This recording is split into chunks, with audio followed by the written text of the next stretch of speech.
I'm Geoff Nemnich. And I'm Rick Paillet. And we're the hosts of The Last Stand. Coyote hunting is my passion. And coyote calls are my livelihood. And together we aim to bring you the best predator hunting tips, tricks, and tactics, right down to The Last Stand. The Last Stand, presented by Lucky Duck Predator Calls. We are the masters of deception. Swagger Bipods. Shoot with confidence, shoot with swagger. OnX Hunt. Know where you stand. Hornady. Accurate, deadly, dependable.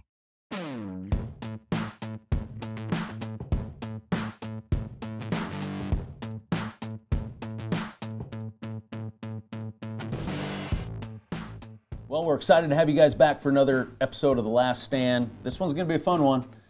We've hunted Kansas before during the daytime, but this time we're breaking out the thermal. And we're going to get after them. You know, Kansas opened up a night season last year for the first time. It runs January 1st through the end of March. You know, what do you think, Rick? I'm ready. Let's do it. Let's get after them.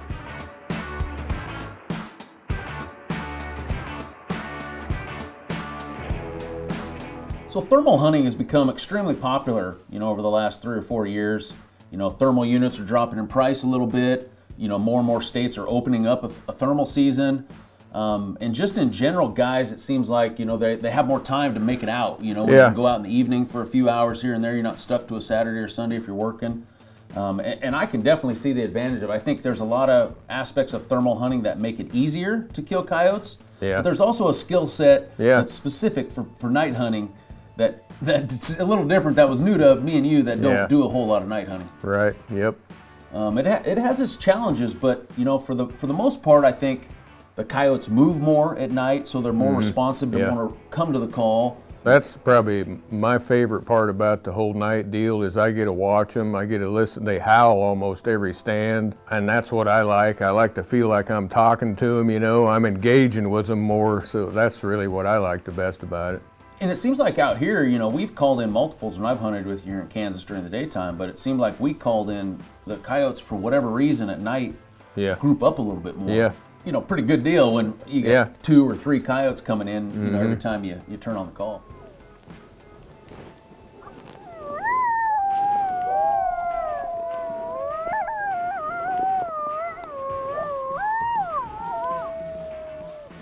Every single time we howl. Get you pretty optimistic when you hear 6, 7, 8 different coyotes howling within a couple miles. There's one coming. 1 o'clock from the bales. Another one right here below him. Yeah. Get ready, Rick.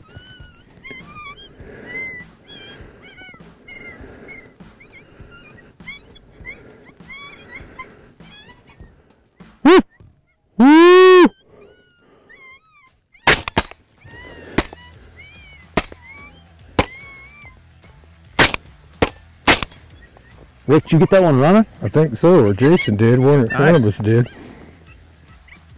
Heck yeah. So we just killed our first coyotes of the night. It's our second stand. We actually had coyotes come in on the first stand, but they saw us. We're trying to mitigate, you know, the snow and the noise. When you got an inch of snow, you can get a little bit of a crunchy noise. But so we cleared out all the snow. We got tucked in by some bales. Rick started off with some lone howls. Blondie. Long howl. We had coyotes howling over, but you could tell those were the closest ones. Yeah, for sure. And sure enough, what was the second set? You some pup distress? Pup assault. Pup assault. And they were coming hard across that field, and I picked up the first one, and I think the second one come out of the draw. But you know, at night, it's always so hard at night unless you super know there's a low spot right out there. Right. And they disappeared in that low spot for a minute, and that low spot's only probably 120, less than 150. And then they pop up, and the one kind of saw us. It kind of checked up to the right, and I figured it was only 100. So that's the one I shot first. Then the second one peeled off across there, and Jason rolled it up. I think Jason I got 1 or 2 shots off at it, and then I saw it kind of cartwheel in the scope. So mine flopped around for a little bit. I don't know if he died or if he rolled off into the little cut right there, but we're gonna go find him. All right.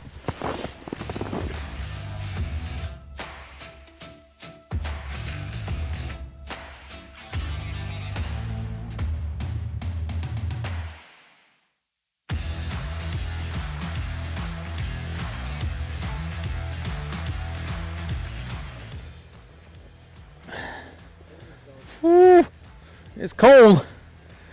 We got our first coyotes of the night. Yes.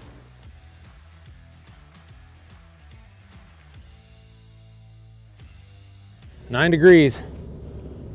It's cold. Good thing there's no wind. It always gets me. I come from western Nebraska, not a lot of humidity, but the first time I ever came out here hunting with Rick, I saw the forecast and it was gonna be like 30, so I thought, that ain't gonna be bad. I think I have not froze that bad on a hunt since then. I completely underestimated the humidity when it gets cold out here in this country. You know, when we're day hunting, we're running off swaggers, we're sitting on the ground. You know, night hunting, the typical setup is what you'll see behind us. You know, you got tall tripods, you either got some sort of hog saddle or the mount that, Swiss Arca mounts. The Swiss Arca mounts that are on there. So you're standing up so you can get a little more elevation, especially if you're in some taller grass, you can just see down in there a little bit. So it's a different skill set. It's pretty solid, but it ain't as good. It doesn't as solid as you think sometimes. You know, the second part about shooting coyotes is, you know, us in the daytime, I take precision shooting pretty serious. Like when I have a coyote under a couple hundred yards, you're picking out like a little patch of hair on their shoulder, you know, and you're wanting to. At night, you know, and that's shooting like a, you know, I keep my scope on 10, 11 power. And you go to nighttime, and now we're shooting these things, and they're like 2.5 to maybe 3.5, maybe 4.5 power if you're lucky. So it's not, the precision shooting just isn't there. No, it kind of reminds me of playing a video game of some kind or something. You know what I mean? A little bit. It's definitely different.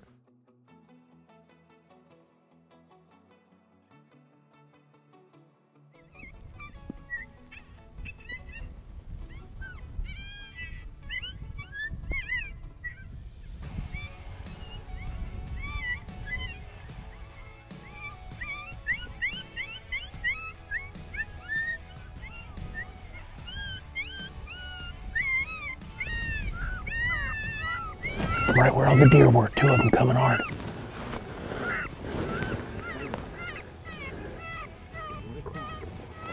Right up the road.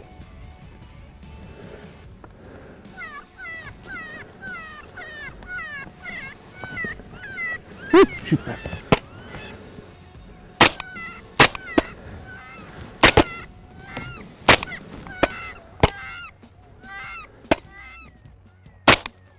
There we go. Double down. Nice. Nice.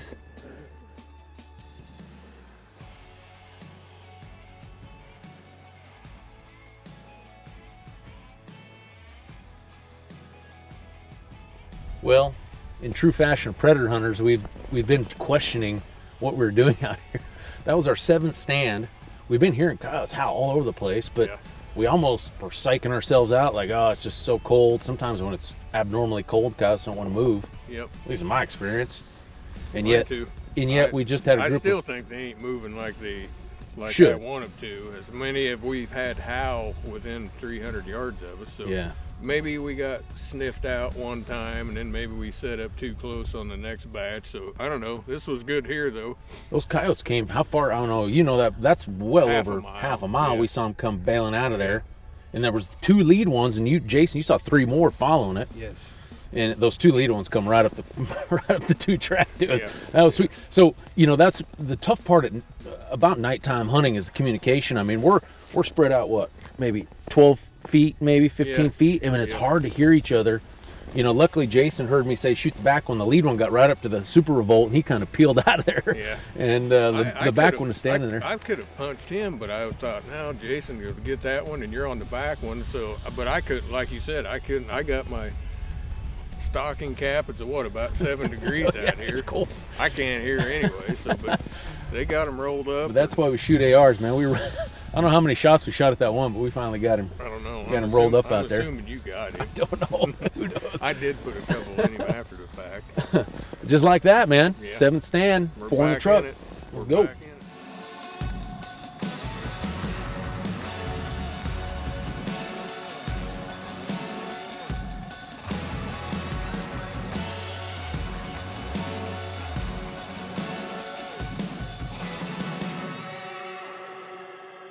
Coyotes right here. Little male. Little female. Heck yeah.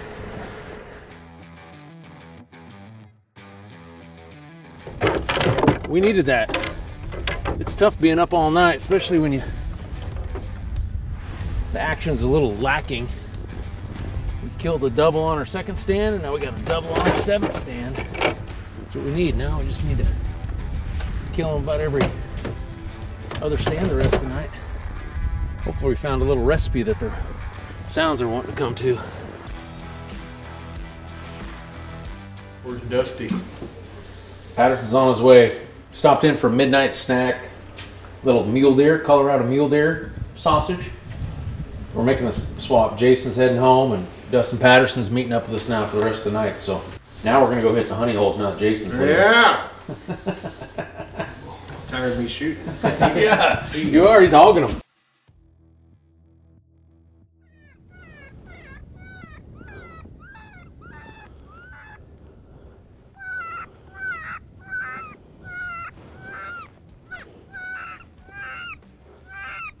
Right, come from the left. Come from the left. Hard.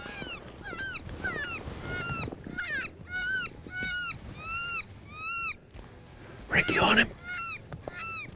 You on him, Rick? Left. Hard left.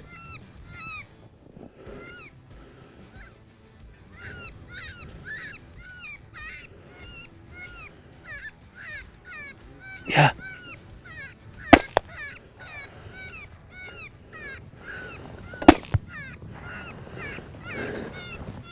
Nice shot.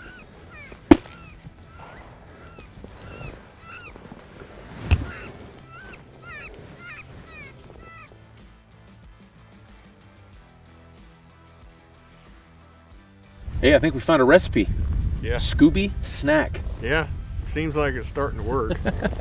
It's hard to hear with the call going.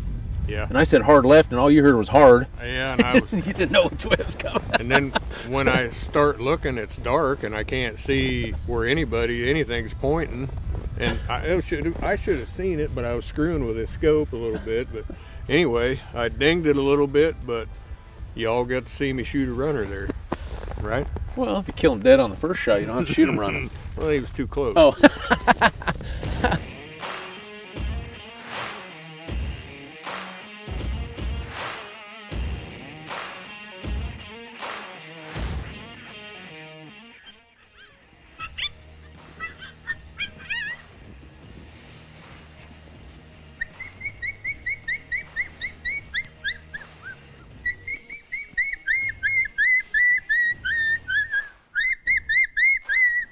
Two of them coming.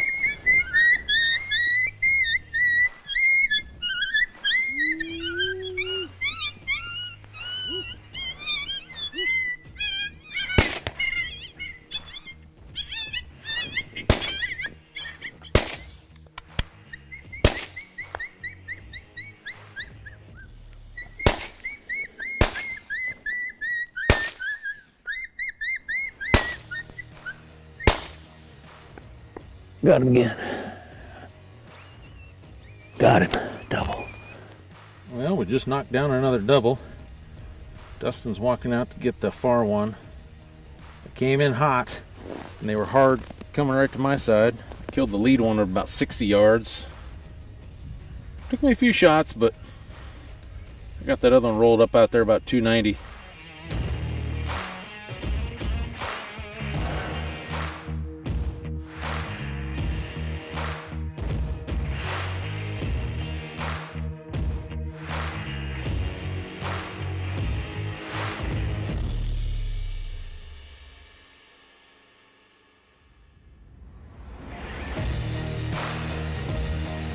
What I like about night hunting is we just made a blank stand down the road about what, 2 miles? 2 miles. And we heard this group of coyotes howl, but Yep. from that side, and then we come down here and you had permission on this piece. Yep. So that side of us, we actually didn't have the call out far enough because they were off to our right on this other side of this tree row. So I ran the call out there about another 50, 60 yards, got it out front. Tricky part at night is when you hear all these coyotes howling. Yeah. Especially the first night we hunted, it was calm. Yeah. So we were hearing coyotes from 2-3 miles, and you get in the habit of hearing that coyote and thinking that every coyote's going to come. And yeah, they heard the howl. I mean, they heard the call, but not every coyote's going to come running 2 or 3 miles. So you got to make a decision in your head. Okay, where was the close coyotes, Yeah. and how long are we going to give them, you know? Right. Usually, in every one that we saw, we watched some coyotes come from 400, 500, 600, 800 yards. Yep. And it don't take them just a minute or two when they're committed, you know? So Right. I know Yeah. most of the time, you know, on stands, we're sitting there for maybe 10, 12 minutes, and Yep. hey, if no coyote shows up, it's time to go find the next spot. Another thing on that howling, I'm always trying to make a notebook when the ones light up and then the next ones and the next ones. I'm like, yeah, I think they're, and we always talk about it. Where do you think they were? Yeah, well, Grandpa Wilbur's, you know what I mean? Yep. So then you can get right on them next ones that were 1.5 miles away. Well, we're not quite done yet. We're running out of steam fast, but about 6 a.m. Is it already? Yeah.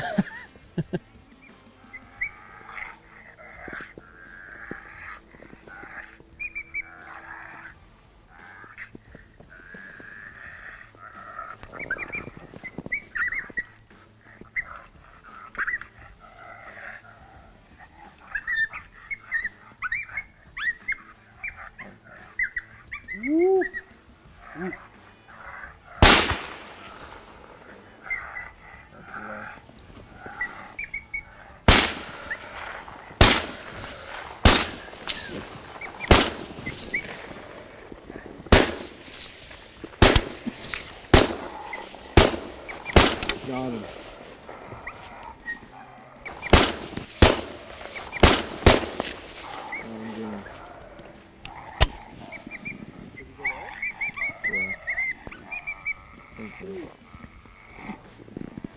Was that a double or just that one? Double. He shot one standing close.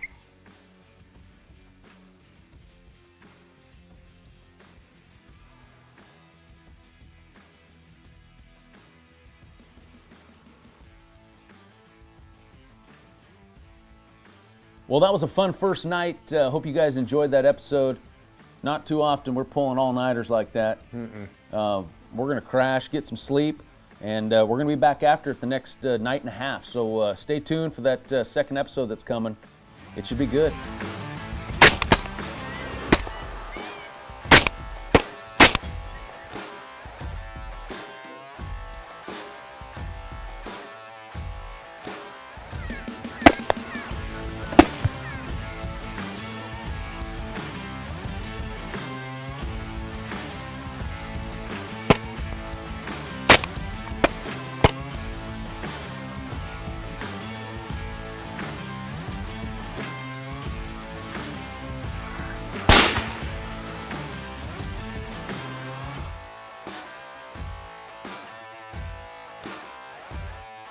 Like always, guys, this being a YouTube channel, feel free to leave some comments if you have any questions. Maybe there was some equipment or something we didn't, talk about in this episode. There was a lot of equipment based when you're thermal hunting. So if you have any questions, if you're getting into thermal hunting, like I said, we're no experts by any stretch. We've only been doing this now for a couple seasons, but hopefully you picked up some stuff and leave some comments, and at least I'll jump on there. Yeah, Usually Geoff will handle it. jump on there. And if you're looking for more coyote content, check out the Eastman's Predator Pros podcast. You can find it on all podcast platforms, but Rick's been on there a few times already with me. Yeah. We'll get on this. Yeah. We'll record one Yeah. and talk about just all the stands and just the night hunting, and a little more candid, than the interviews you got on Yep. this YouTube video. You can poke some fun at me.